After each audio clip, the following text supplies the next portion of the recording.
vía videollamada, así que también si quieren ver el contenido que estamos haciendo por allí, se suscriben, le dan me gusta, que nos sirve mucho realmente. Está con nosotros la diputada nacional Margarita Stolbizer, de su partido GEN y también formando parte de hoy de Encuentro Federal. Hola Margarita, ¿cómo te va? Buenas tardes, acá Mauro y Camila. Hola, ¿qué tal, Mauro y Camila? ¿Cómo les van? ¿Cómo ¿Cómo están? estás? Bien, gracias por atendernos. Bueno, por De nada. supuesto, durante toda esta semana estuvimos recabando testimonios acerca de lo que ha sucedido alrededor de esta, digo, entre comillas, estafa. Todavía obviamente falta la investigación que, por un lado, ayer el Senado decidió que no se realice o que no haya una comisión especial. Se ha explicado, o por lo menos el PRO ha explicado que tiene que ver con que esto lo dejan para el Poder Judicial. Sé que Encuentro Federal, ayer charlamos con Mónica Fein, ustedes están impulsando una interpelación para el presidente, para algunos de los funcionarios que están involucrados. ¿Cómo viene esa situación y qué expectativas tenés? Bueno, gracias. Sí, el tema da obviamente para mucho. Nosotros, nuestro bloque presentó en el fin de semana pasado un pedido de informes y después en esta semana ampliamos eso a un pedido de interpelación directamente que comprende, yo me animaría a decir, como figura principal a la secretaria general de la presidencia. Sobre todo porque esta es una funcionaria, Karina Milei, que tiene un enorme poder dentro del gobierno y como la influencia más importante sobre la figura del presidente.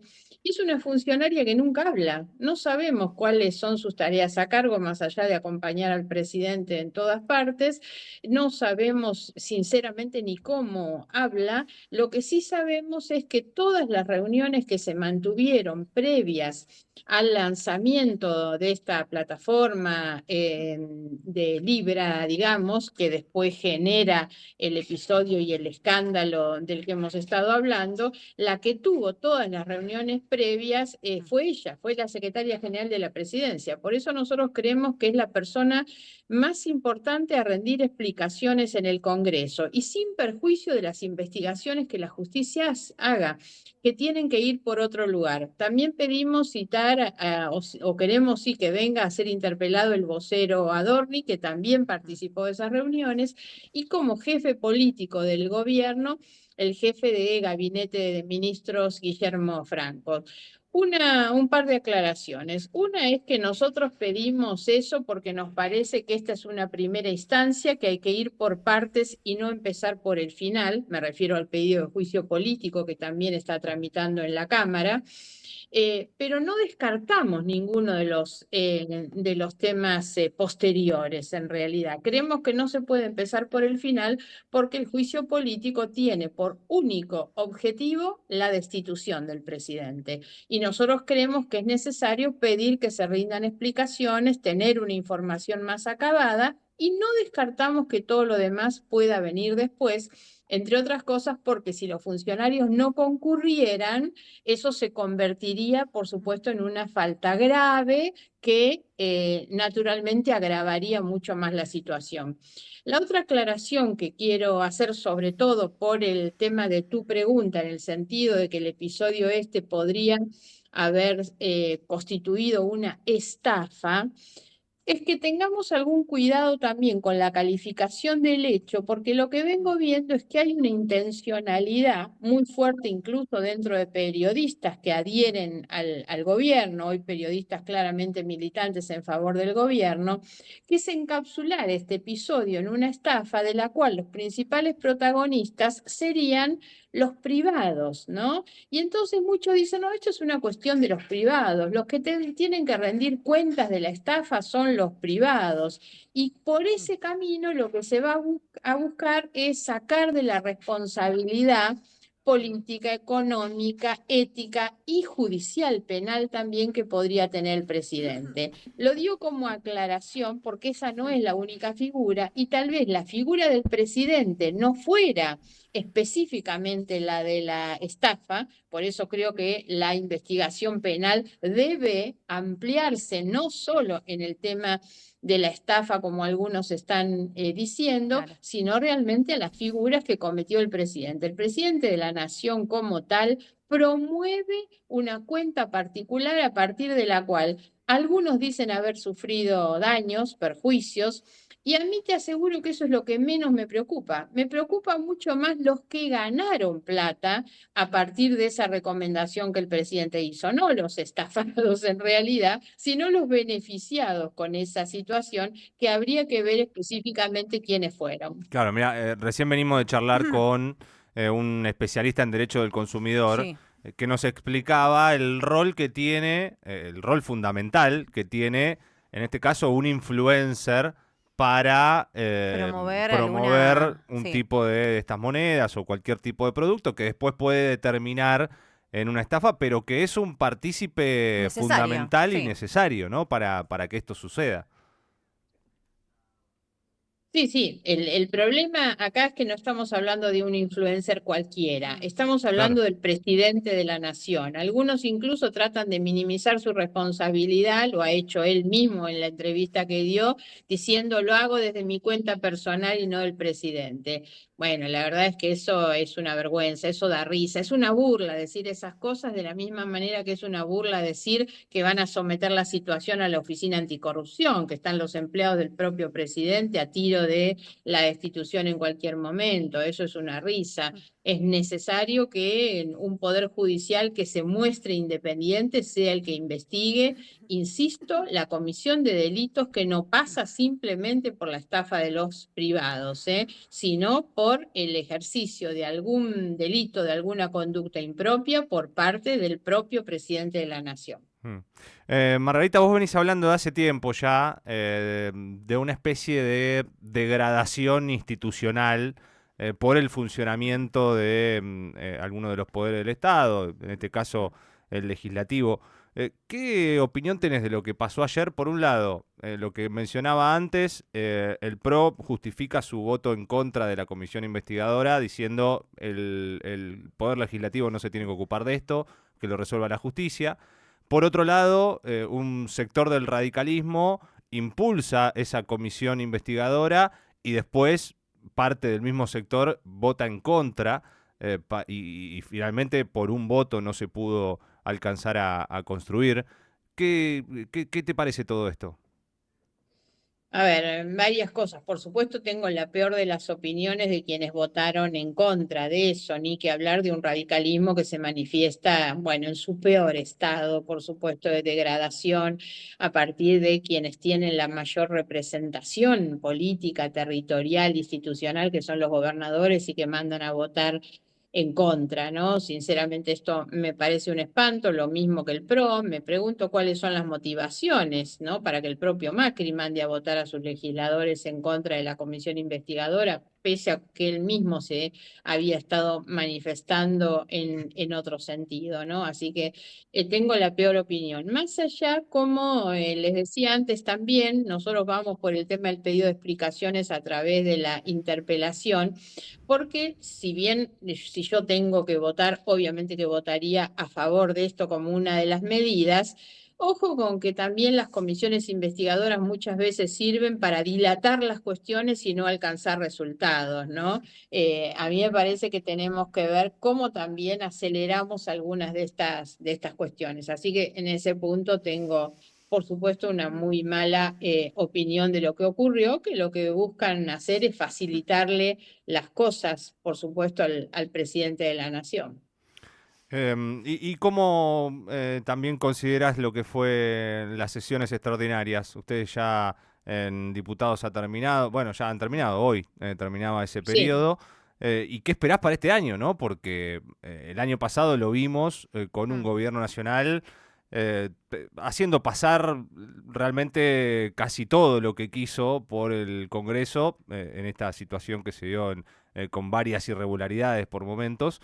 Pero esperás que este año sea parecido, que sea más también, o que vaya más por los decretos, ¿no? Hoy también nos enteramos en las últimas horas algunos decretos, incluso en contra de una situación que había anulado el Congreso, como la privatización del Banco Nación. ¿Cómo ves el panorama legislativo para este año? El panorama no lo veo bien, entre otras cosas porque no terminamos bien en el mes de noviembre. Recordemos que por segundo año consecutivo el Poder Ejecutivo prorrogó el presupuesto nacional, por lo tanto no hay presupuesto aprobado por el Congreso. El Congreso es, según la Constitución y la Ley de Administración Financiera, es el que debe primero determinar cómo se recaudan los recursos y después cómo se distribuyen los recursos públicos. Ese es un papel del Congreso, digamos. No hacerlo del Congreso implica, entre otras cosas, por ejemplo, que el Poder Ejecutivo haya liberado los impuestos para los autos de alta gama, por ejemplo, y que le siga impidiendo o quitando los medicamentos a los jubilados. El gobernar por decreto, gobernar a espaldas del Congreso, no tener presupuesto nacional, permite al Poder Ejecutivo un manejo discrecional de todos los recursos públicos.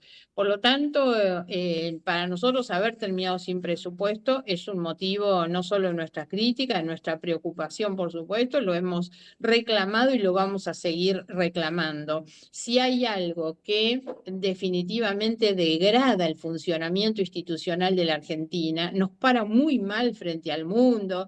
Este es un gobierno que busca créditos, vínculos, dólares, y la verdad nos para muy mal en cualquiera de esas intenciones. Lo otro es que también el gobierno frustró a fin de año, haciendo fracasar la sesión que iba a modificar la ley reglamentaria de los DNU, la 26122. Una ley muy mala que nos dejó Cristina Kirchner, porque lo cierto es que gobernar por DNU no es este el primer gobierno que lo hace, lo hizo Néstor, lo hizo Cristina, lo hizo Macri, lo hizo Alberto Fernández y lo hace este. Y la ley esa es muy mala, no solo ahora, siempre lo fue. En el Congreso habíamos llegado a tener un dictamen, llegamos a tener un dictamen de reforma de esa ley para que un decreto no pueda valer más de lo que vale una ley, que es lo que le ha permitido durante todo este tiempo a Milei tener un Congreso que le convalida indirectamente o tácitamente sus comportamientos, porque para que se le rechazara lo que él hace por decreto se necesitarían las dos cámaras. Y salvo en el caso del decreto que asignaba los 100.000 millones al área de la CIDE de inteligencia, que fue el único que logramos voltearle, en el resto de los casos él consiguió siempre que algunos sectores afines le acompañaran y le permitieran esto que ha sido un gobierno por decreto. No veo que haya ninguna voluntad de cambiar esto hacia adelante, más allá de que sigo pensando que el gobierno, el Congreso, perdón, debe asumir una responsabilidad y un protagonismo en poner los frenos que hay que poner al Poder Ejecutivo. Mm. Si vamos a temas puntuales, el Congreso, no nos olvidemos que perdimos las votaciones para rechazar el tema de las universidades que había vetado el presidente para rechazar esos vetos y el tema jubilaciones, ¿no? Un tema muy particular, pero para mí muy sentido porque es parte de mi agenda, que es la agenda ambiental. Lo único que ha demostrado en este año es un retroceso. La Comisión de Ambiente que yo integro no dictaminó ni un solo proyecto de ley, ni uno solo. Tuvo creo que una reunión o dos sin ningún resultado. Y además la agenda ambiental del gobierno, del Poder Ejecutivo, es vergonzosa. Nos estamos retirando del Acuerdo de París de Cambio Climático. La verdad es que de la misma manera que la agenda de género es lo que muestra el mayor deterioro y retroceso en materia de derechos y de posiciones de la Argentina a nivel internacional, ¿no? En la cuestión ambiental, como si además no tuviéramos conflictos suficientes, sin ir más lejos, el tema de los incendios, que además de mostrar un gobierno que no presta la atención a la cuestión ambiental, directamente tenemos un presidente que pasea por el mundo, pero nunca fue a recorrer las zonas afectadas por los incendios. Margarita, lo último, agradeciéndote por tu tiempo, porque ahí mencionaste que el Congreso, según tu visión, para este año debe funcionar como poniéndole un freno al gobierno, ¿no? Y en algún momento también recuerdo que al principio de las sesiones legislativas, cuando también se trataba mucho, que fue muy extenso el debate por la ley bases, corregime si me equivoco, pero en algún momento vos expresaste que no estabas de acuerdo, pero que ibas a darle, no sé si un voto de confianza, pero que se pueda ejercer el plan de gobierno Las herramientas, que claro. tenían en mente. De hecho, claro, bueno, con también tu acompañamiento en algún sentido de la ley bases. Quiero preguntarte si Sí, estás... es una buena pregunta, por supuesto. Dentro de todos los proyectos que habían en estos días que yo no te mencioné, hablamos de comisión investigadora, de informes, de interpelación, de juicio político, hay también algún proyecto que plantea la derogación de las facultades especiales, extraordinarias que el Congreso le dio, y me parece que eso es un buen motivo de debate, justamente porque después de un año habría que hacer una evaluación de cómo usaron esas facultades y por lo tanto me parece que la posibilidad de derogarlas es otra de las cuestiones en las que el Congreso debería asumir esa responsabilidad. Margarita, ¿hoy Cuando fue, harías lo mismo? perdona, no te ¿Hoy, escuché. hoy, hoy harías lo mismo si tuvieses la posibilidad de darle esas herramientas? No, iba a hacer la aclaración sobre el tema de las facultades y de la ley base. Yo voté en contra de las facultades delegadas, Mm. voté en contra. Voté en contra prácticamente de todo el contenido de la ley bases, salvo algunos artículos excepcionales, pero lo que sigo, digamos, y lo asumo como responsabilidad propia, es que voté en general la ley bases. Después voté en contra los contenidos y sobre todo el contenido del capítulo de las facultades delegadas.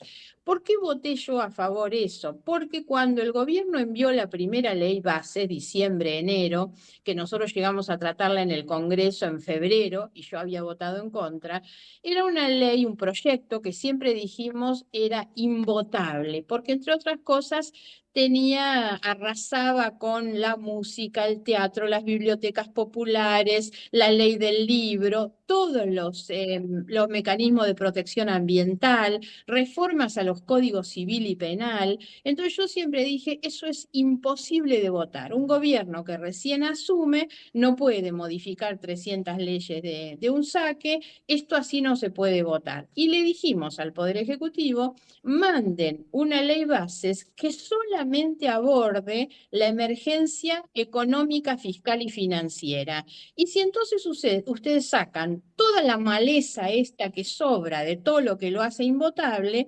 nosotros acompañaríamos algo que solamente esté referido a la emergencia económica, fiscal, financiera.